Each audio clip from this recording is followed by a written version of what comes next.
Hello students, ਬੇਟਾ class 8th ਦੀ ਆਪਾਂ CP ਦੀ 10ਵੀਂ ਸ਼ੀਟ ਜਿਹੜੀ ਹੈ ਉਹ ਸੋਲਵ ਕਰਦੇ ਹਾਂ।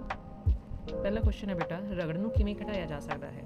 ਤੇਲ ਲਗਾ ਕੇ, ਸਨੇਕ ਯਾਨੀ ਲੂਬਰੀਕੈਂਟ ਲਗਾ ਕੇ, ਰੋਲਰ ਦੀ ਵਰਤੋਂ ਕਰਕੇ, ਜਾਂ ਫਿਰ ਸਰਫੇਸ ਨੂੰ ਰਫ ਬਣਾ ਕੇ। ਹੁਣ ਬੇਟਾ ਇੱਥੇ ਕੁਐਸਚਨ ਹੈ ਨਹੀਂ, ਨੈਗੇਟਿਵ ਦੇ ਵਿੱਚ ਹੈ, ਨਹੀਂ ਘਟਾਇਆ ਜਾ ਸਕਦਾ। ਬਾਕੀ ਸਾਰੇ ਚੀਜ਼ਾਂ ਜਿਹੜੀਆਂ ਨਹੀਂ ਵਾਲੀਆਂ ਘਟਾ ਰਹੀਆਂ ਨੇ, ਬਟ ਇੱਕ ਜਿਹੜਾ ਲਾਸਟ ਵਾਲਾ ਸਤਾਹ ਨੂੰ ਖੁਰਦਰਾ ਬਣਾ ਕੇ, ਸਰਫੇਸ ਨੂੰ ਰਫ ਬਣਾ ਕੇ, ਇਹਦੇ ਨਾਲ ਆਪਾਂ ਨਹੀਂ ਘਟਾ ਸਕਦੇ। ਸੈਕਿੰਡ ਕੁਐਸਚਨ ਵਿੱਚ ਦੇਖੋ ਬੇਟਾ, A B C ਔਰ D ਚਾਰ ਤਰ੍ਹਾਂ ਦੇ ਫੋਰਸ ਲਗਾ ਰਹੇ ਨੇ।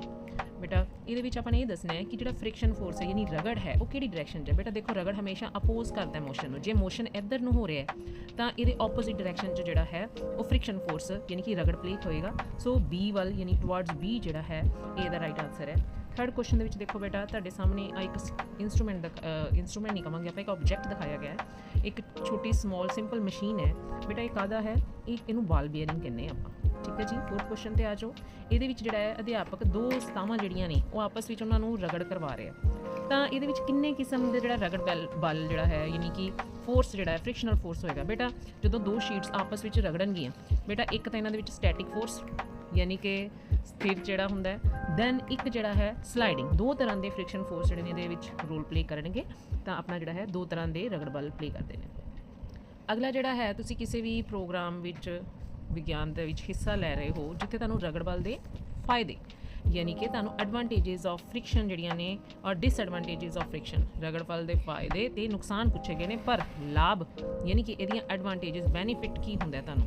ਬੇਟਾ ਦੇਖੋ, ਰਗੜ ਦੇ ਨਾਲ ਜਿਹੜੀਆਂ ਨੇ ਵਸਤੂਆਂ ਦੀ ਗਤੀ ਧੀਮੀ ਹੋ ਜਾਂਦੀ ਹੈ, ਬੇਲੋੜਾ ਤਾਪ ਯਾਨੀ ਹੀਟ ਪੈਦਾ ਹੁੰਦੀ ਹੈ ਅਨਡਿਜ਼ਾਇਰਡ, ਤੇ ਬਲ ਜਿਹੜਾ ਰਗੜ ਬਲ ਹੈ ਵਸਤੂਆਂ ਦੀ ਢੁੱਡ ਭੱਜ ਵੀ ਕਰਦਾ ਹੈ। ਪਰ ਫਾਇਦਾ ਕੀ ਹੈ? ਰਗੜ ਬਲ ਯਾਨੀ ਕਿ ਫ੍ਰਿਕਸ਼ਨ ਦੇ ਕਾਰਨ ਵੀ ਆਰ ਏਬਲ ਟੂ ਵਾਕ, ਆਪਾਂ ਜਿਹੜੇ ਆਸਾਨੀ ਨਾਲ ਤੁਰ ਫਿਰ ਸਕਦੇ ਹਾਂ ਫ੍ਰਿਕਸ਼ਨ ਬਲ ਕਰਕੇ। ਛੇਵਾਂ ਕੁਐਸਚਨ ਦੇਖੋ ਬੇਟਾ, ਪਿਤਾ ਜੀ ਨੇ ਇੱਕ ਆਟੋ ਮਕੈਨਿਕ ਦੀ ਦੁਕਾਨ ਤੇ ਤੁਸੀਂ ਜਾਂਦੇ ਹੋ, ਉੱਥੇ ਇੱਕ ਆਟੋ ਮਕੈਨਿਕ ਨੂੰ ਪੁੱਛਦੇ ਹੋ ਕਿ ਜਿਹੜੇ ਟਾਇਰ ਦੇ ਉੱਪਰ ਟ੍ਰੈਡਸ ਨੇ ਬੇਟਾ ਉਹਦੇ ਉੱਪਰ ਇੰਪ੍ਰੈਸ਼ਨਸ ਜਿਹੜੇ ਬਣੇ ਹੁੰਦੇ ਨੇ ਉਹ ਕਿਉਂ ਬਣਾਏ ਜਾਂਦੇ ਨੇ। ਜਦੋਂ ਤੁਸੀਂ ਮਕੈਨਿਕ ਤੋਂ ਪੁੱਛਿਆ ਜਾਂ ਕਿਸੇ ਗਾਹਕ ਤੋਂ ਪੁੱਛਿਆ ਤਾਂ ਉਹਦਾ ਕੀ ਆਨਸਰ ਹੋਏਗਾ? ਬੇਟਾ ਉਹ ਕੋਈ ਸੋਹਣੇ ਲੱਗਣ ਲਈ ਤਾਂ ਬਣਾਏ ਨਹੀਂ ਜਾਂਦੇ, ਤੇ ਰਗੜ ਵਧਾਉਣ ਲਈ ਬਣਾਏ ਜਾਂਦੇ ਨੇ ਤਾਂ ਕਿ ਪਕੜ ਜਿਹੜੀ ਹੈ ਉਹ ਵਧੀਆ ਰਵੇ, ਇਨਕਰੀਜ਼ ਕਰਨ ਲਈ ਫ੍ਰਿਕਸ਼ਨ ਬਣਾਏ ਜਾਂਦੇ ਨੇ। ਬੇਟਾ ਜੇ ਉਹ ਨਹੀਂ ਹੋਣਗੇ ਤਾਂ ਫਲੈਟ ਜਿਹੜਾ ਹੈ ਟਾਇਰ ਜਿਹੜਾ ਹੈ ਉਹ ਬਹੁਤ ਜਲਦੀ ਸਲਿਪ ਹੋਏਗਾ ਤਾਂ ਵਧੀਆ ਪਕੜ ਨਹੀਂ ਬਣੇਗੀ। ਸੋ ਰਾਈਟ ਆਨਸਰ ਹੈ ਕਿ ਉਹ ਟ੍ਰੇਡਸ ਜਿਹੜੇ ਨੇ ਟਾਇਰ ਦੇ ਵਿੱਚ ਫ੍ਰਿਕਸ਼ਨ ਫੋਰਸ ਨੂੰ ਇਨਕਰੀਜ਼ ਕਰਨ ਲਈ ਬਣਦੇ ਨੇ। ਬੇਟਾ ਤੁਹਾਡੇ ਸਾਹਮਣੇ ABC ਤਿੰਨ ਕੰਡੀਸ਼ਨਸ ਦੇ ਸਿਚੁਏਸ਼ਨਸ ਨੇ। ਪਹਿਲੀ ਸਿਚੁਏਸ਼ਨ 'ਚ ਸਥਿਤਿਕ ਯਾਨੀ ਕਿ ਸਟੈਟਿਕ ਫ੍ਰਿਕਸ਼ਨ ਹੈ, ਦੂਜੀ 'ਚ ਜਿਹੜਾ ਹੈ ਸਰਕਨਸ਼ੀਲ ਸਲਾਈਡਿੰਗ ਫ੍ਰਿਕਸ਼ਨ, ਤੀਜੇ ਦੇ ਵਿੱਚ ਵੇਲਣੀ ਯਾਨੀ ਕਿ ਰੋਲਿੰਗ ਫ੍ਰਿਕਸ਼ਨ ਹੈ। ਬੇਟਾ ਹੁਣ ਆਪਾਂ ਨੂੰ ਇਹਦੇ ਵਿੱਚ ਪੁੱਛਿਆ ਗਿਆ ਸਭ ਤੋਂ ਘੱਟ ਯਾਨੀ ਕਿ ਕਿਹੜੀ ਕੇਸ ਹੈ ਜਿਹਦੇ ਵਿੱਚ ਫ੍ਰਿਕਸ਼ਨ ਜਿਹੜਾ ਹੈ ਕੀ ਹੋਏਗਾ? ਲੀਸਟ ਯਾਨੀ ਕਿ ਸਭ ਤੋਂ ਘੱਟ ਹੋਏਗਾ। ਸੋ ਬੇਟਾ ਸਭ ਤੋਂ ਜ਼ਿਆਦਾ ਜਿਹੜਾ ਹੈ ਉਹ ਹੁੰਦਾ ਹੈ ਸਥਿਤਿਕ ਯਾਨੀ ਕਿ ਸਟੈਟਿਕ ਫ੍ਰਿਕਸ਼ਨ, ਸੈਕਿੰਡ ਨੰਬਰ ਤੇ ਸਲਾਈਡਿੰਗ ਆਉਂਦਾ। ਲੇਕਿਨ ਜੇ ਸਭ ਤੋਂ ਘੱਟ ਦੀ ਗੱਲ ਕਰੀਏ ਤਾਂ ਰੋਲਿੰਗ ਫ੍ਰਿਕਸ਼ਨ ਦੀ ਗੱਲ ਆਉਂਦੀ ਹੈ, ਵੇਲਣੀ ਰਗੜ ਦੀ ਗੱਲ ਆਉਂਦੀ ਹੈ। ਸੋ ਸਿਚੁਏਸ਼ਨ C ਜਿਹੜੀ ਹੈ ਉਹਦੇ ਵਿੱਚ ਸਭ ਤੋਂ ਘੱਟ ਜਿਹੜਾ ਹੈ ਫ੍ਰਿਕਸ਼ਨ ਹੋਏਗਾ। 8th ਕੁਐਸਚਨ ਤੇ ਆ ਜਾਂਦੇ ਆ ਬੇਟਾ, ਐਕੁਆਰੀਅਮ ਦੇ ਵਿੱਚ ਫਿਸ਼ਿਸ ਜਿਹੜੀਆਂ ਨੇ ਬਹੁਤ ਤੇਜ਼ੀ ਨਾਲ ਤਰਦੀਆਂ ਤੁਸੀਂ ਦੇਖੀਆਂ ਹੋਣਗੀਆਂ।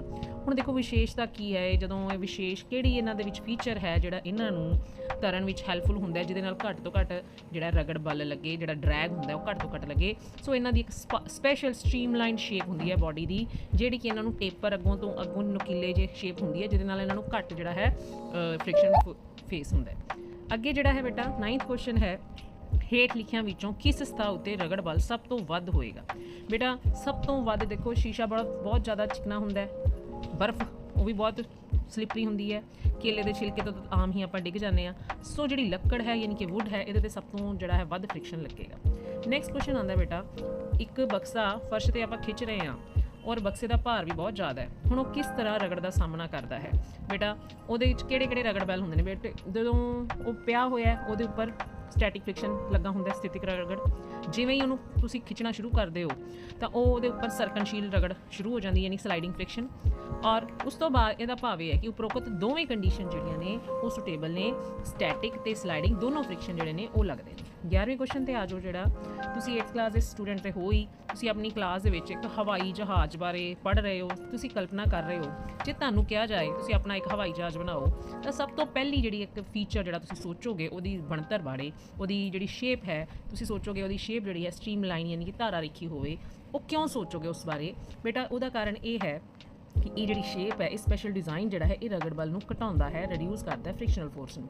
ਨੈਕਸਟ ਕੁਐਸਚਨ ਹੈ ਬੇਟਾ, ਊਸ਼ਾ ਇੱਕ ਖੇਡ ਮੁਕਾਬਲੇ ਦੌਰਾਨ ਦੌੜਾਂ ਵਿੱਚ ਹਿੱਸਾ ਲੈ ਰਹੀ ਹੈ ਤੇ ਅਮਨ ਨੇ ਦੇਖਿਆ ਉਸਦੇ ਬੂਟਾਂ ਦੇ ਥੱਲੇ ਜਿਹੜੀਆਂ ਨੇ ਮੇਖਾਂ ਯਾਨੀ ਕਿ ਆਇਰਨ ਨੀਲਸ ਲੱਗੇ ਹੋਏ ਨੇ, ਉਹ ਸਪਾਈਕਸ ਨੇ ਜਿਹੜੀਆਂ, ਉਹ ਸਪਾਈਕਸ ਦਾ ਜਿਹੜਾ ਹੈ ਕੀ ਕੰਮ ਹੈ ਬੇਟਾ? ਉਸ ਸਪਾਈਕਸ ਦਾ ਜਿਹੜਾ ਕੰਮ ਇਹ ਹੁੰਦਾ ਹੈ, ਜਦੋਂ ਆਪਾਂ ਬਹੁਤ ਤੇਜ਼ ਭੱਜਦੇ ਹਾਂ ਤੇ ਉਹ ਰਗੜ ਬਲ ਵਧਾ ਦਿੰਦਾ ਹੈ। ਰਗੜ ਬਲ ਦੇ ਵਧਾਉਣ ਦੇ ਨਾਲ ਜਿਹੜਾ ਹੈ ਕੋਈ ਵੀ ਬੱਚਾ ਡਿੱਗਦਾ ਨਹੀਂ ਹੈ। 13ਵੇਂ ਕੁਐਸਚਨ ਤੇ ਆ ਜਾਓ, ਰਗੜ ਬਲ ਜੇ ਨਾ ਹੋਵੇਗਾ ਤੇ ਇਹਨਾਂ ਵਿੱਚੋਂ ਕੀ ਸੰਭਵ ਨਹੀਂ ਹੋਵੇਗਾ ਬੇਟਾ? ਨੋਟ ਪੁੱਛਿਆ ਹੈ, ਕੀ ਚੀਜ਼ ਪੋਸੀਬਲ ਨਹੀਂ ਹੈ ਜੇ ਆਪਣਾ ਰਗੜ ਬਲ ਨਾ ਹੋਵੇ। ਦੇਖੋ ਬੇਟਾ, ਲਿਖਣਾ, ਚੱਲਣਾ, ਸਾਈਕਲ ਚਲਾਉਣਾ, ਇਹ ਸਭ ਚੀਜ਼ਾਂ ਜਿਹੜੀਆਂ ਨੇ ਆਪਾਂ ਰਗੜ ਬਲ ਕਰਕੇ ਕਰਦੇ ਹਾਂ, ਪਰ ਜੇ ਰਗੜ ਬਲ ਹੀ ਨਹੀਂ ਹੋਏਗਾ ਤੇ ਉੱਪਰੋਂ ਸਾਰੇ ਕੁਝ ਵੀ ਨਹੀਂ ਪੋਸੀਬਲ ਆਪਾਂ ਆਸਾਨੀ ਨਾਲ ਕਰ ਸਕਦੇ, ਸਲਿਪਰੀ ਸਭ ਕੁਝ ਹੋ ਜਾਏਗਾ।